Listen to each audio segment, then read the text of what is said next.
네, 제20대 대선 0.73포인트라고 하는 역대 최저 차이로 승부가 갈렸는데요. 어쩌면 진정한 승자도 진정한 패자도 없는 절묘한 결과가 아닐까. 하지만 당선인은 하나라는 거. 이번 대선 결과 각 당 어떻게 해석하고 있는지, 또 남은 6월 지방선거 어떻게 당을 재정비해서 대응을 할 것인지 전략도 같이 들어보겠습니다.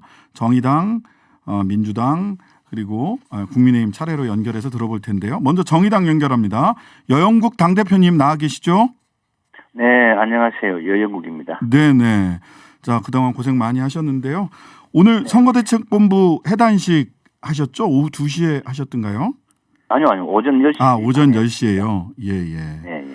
자, 선거 초기 심후보께서는 며칠 숙고의 시간을 보내면서 선거운동을 멈추기도 했는데 그 이후에 뭐 다른 이게 분위기가 달라졌다 후보도 하면서 완주해 주셨는데 가장 이번 선거에서 힘들었던 순간 당대표로서 언제가 가장 힘든 순간이셨어요? 조금 전에 말씀하신 대로 그 순간이었습니다. 아, 그 순간요. 네, 그 숙고의 시간을 가진 한 5일, 6일. 네네. 이 시간이었는데 제가 이제 후보를 이제 그 자택으로 만나러 갈 때 네네. 여러 가지 생각이 들었는데 네. 이 뭐 객관적으로 대통령 당선 가능성도 사실은 없는데 네네. 왜 이 힘든 길을 가려고 하는가? 네. 도대체 무엇을 위해서 가고자 하는가? 네. 후보의 심정은 어떨까? 네. 그런 생각들을 좀 했어요. 네.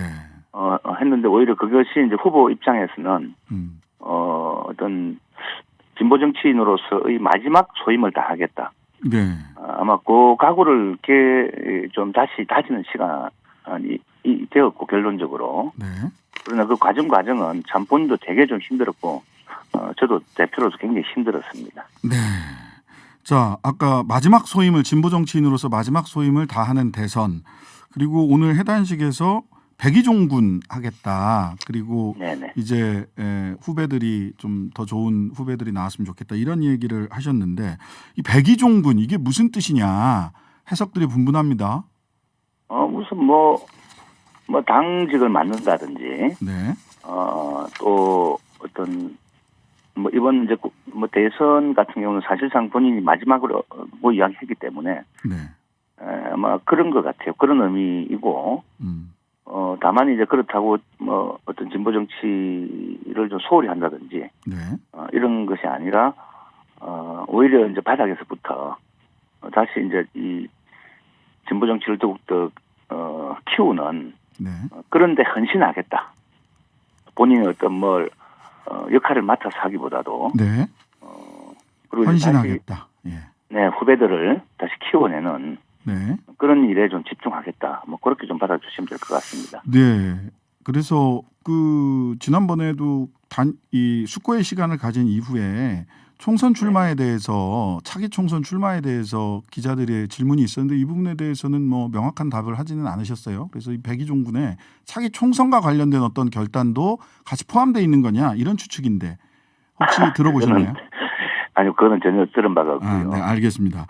자, 그 예전 민주노동당 또 국민승리 21 97년 대선부터 시작을 하자면 실은 97년 대선도 그렇고 2002년 대선도 그렇고 굉장히 그 양강구도가 강하게 짜인 대선임에도 불구하고 그때보다 이번에 그 2%대보다는 더 많이 그 득표를 했었는데 이번 심상정 후보의 득표율 이게 던져준 과제, 의미 어떻게 봐야 됩니까?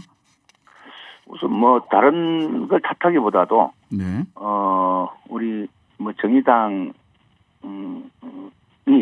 뭐 있는 그대로 좀 평가를 받았다 이렇게 좀 생각을 좀 하고요. 네. 다만 이제 워낙 역대 비호감 선거였고, 네.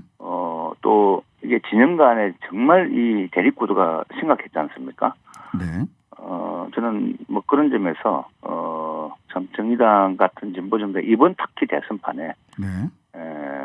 어떤 좀 뛰어들 틈이 너무 좀 부족했고, 네. 예를 들면 이재명 후보 같은 경우 막판에 세포가 부족하다면서. 네네, 그랬죠. 3월 노란 표시를 해서 우리가 3번이고 노란색은 또 우리 정의당의 상징이지 않습니까? 네. 그렇게 해서 막 그 SNS에 네. 올린 걸 보면서 이거는 노골적으로 이제 정의당 표를 지지자들을 네. 윤석열 막기 위해서 자기를 지지해달라. 네.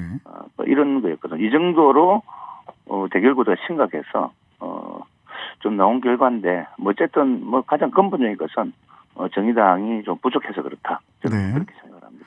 자, 이런 평가도 있습니다. 사실 프라이드 유세 2030 프라이드 유세하면서 선거 막판에 소위 네. 여성 청년을 타겟으로 한 캠페인에 집중을 하셨었는데 마지막 순간에 사실은 그 타겟으로 했던 2030 여성 청년들이 이재명 후보 쪽으로 대거 넘어간 게 아니냐. 그렇다면 이 캠페인이 적절한 전술이었는가라고 하는 질문도 있을 수 있을 것 같습니다. 마지막 순간 이제 뭐 한 며칠 남겨놓고 네. 2030에만 집중한 건 아닙니다. 네. 이제 전통적인 노동 지지층을 네네. 확보하기 위한 것과 아무래도 객관적으로 이제 2030 여성 청년의 지지가 그동안 지표로 좀 확인이 되었기 때문에 네.